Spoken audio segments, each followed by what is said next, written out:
Well guys, hello, here we are, a little bit of a video. I've been wanting to do this one for a while now, just haven't got around to it. Well, of course, in front of us here we have two table saws, obviously. One of them is a Canadian Tire Maximum table saw, and the other one here, well, is basically the same brand. It's a Canadian Tire Maximum table saw as well. However, of course, as you see the, well, obvious differences between them. And of course, this one here, the one on the right, is about 10 years older than, well, that one there. So of course, kind of a side-by-side comparison here.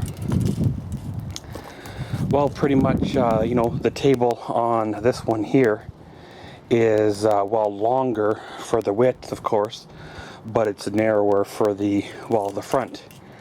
Where that one there, of course, is wider at the front, but narrower on the width. However, of course, both of them do have the slide outs to make the table larger. The controls, of course, haven't really changed. They're both on, the front side of the item. This one here, of course, the switch is kind of down in the corner, where the other switch is right up, next to the dial. In terms of improvements over the previous model, of course, obviously this one here has kind of legs that drop on down, and of course wheels and a handle to wheel around. Where this one here is more of a larger, footprint, of course, which makes it more stable when you're trying to throw a sheet of plywood through it. And of course the whole saw drops on down into the carriage or into the wheels, where basically, this one here, you have to unfold the legs from under it. So if you wanted to move it around your job site or garage or so, you basically have to either pick it up and carry it or fold her down and wheel it on the wheels. Where this one here, of course, obviously the wheels are part of the stand. You just pick up the one end and away you go. Well, they haven't really improved the motors at all. They're still the same size from, same. They both have 15 amp motors. They both have the 10-inch blade, of course. Seems to be standard for table saws to have that blade. They both would have had the same tools. The push-through guide and the miter gauge and, of course, the fence and all that from factory or out of the box. However, this one here was a scrap-picked saw, so therefore a lot of that stuff was gone already. Not sure if you guys can make it out, but it does say scrap on that tabletop. Now originally, like I said, this one here was scrap-picked. I believe it was tossed because right from the get-go there was an issue with the switch. Sometimes this saw turns on by itself, and sometimes this saw will turn off by itself.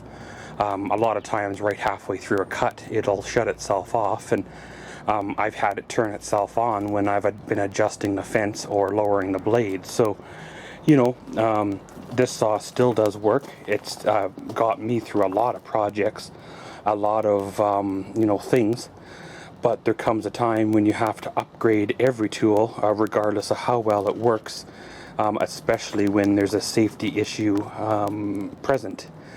Now, I probably could wire an external switch to it and, have it that way, or just plain unplug it whenever I'm trying to, adjust the blade or whatever. But when you have the chance to upgrade your saw to a larger, better, more what you're looking for type of saw, you take that chance.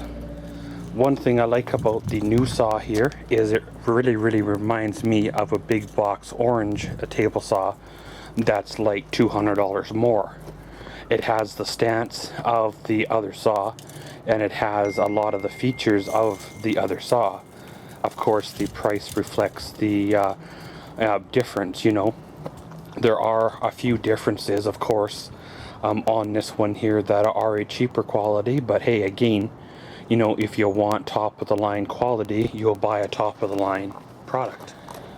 Of course, on a scale of 1 to 10, giving the older model a rating, of course I would give it a definite 8.5 to 9. There would have been nice, of course, to have a wider stance when you're trying to, push a sheet good or whatever through. It does want to fall over. Even when the blade is adjusted properly and brand new sharp type of blade, it still wants to do it. Quite often when I ran this here saw, I would throw sandbags on the feet to give it some extra weight so it would not want to fall over. This one here with a slightly larger footprint should help to remedy that, or so. Time will tell on that one. I've actually haven't really used it yet for a project. I do have one of them coming up, and we can, pretty much get her done then. Of course, the difference is on the top. Obviously, this one has a little bit of a narrower type of throat. It might restrict you from running the dado blades in it. Where this one here, of course, has the larger throat, and it does come with the dado cutout plate, to have it all, good to go there. It does have, the switch down here to lock the blade, so you can change out the blade as well. This one here basically has, the same type of deal.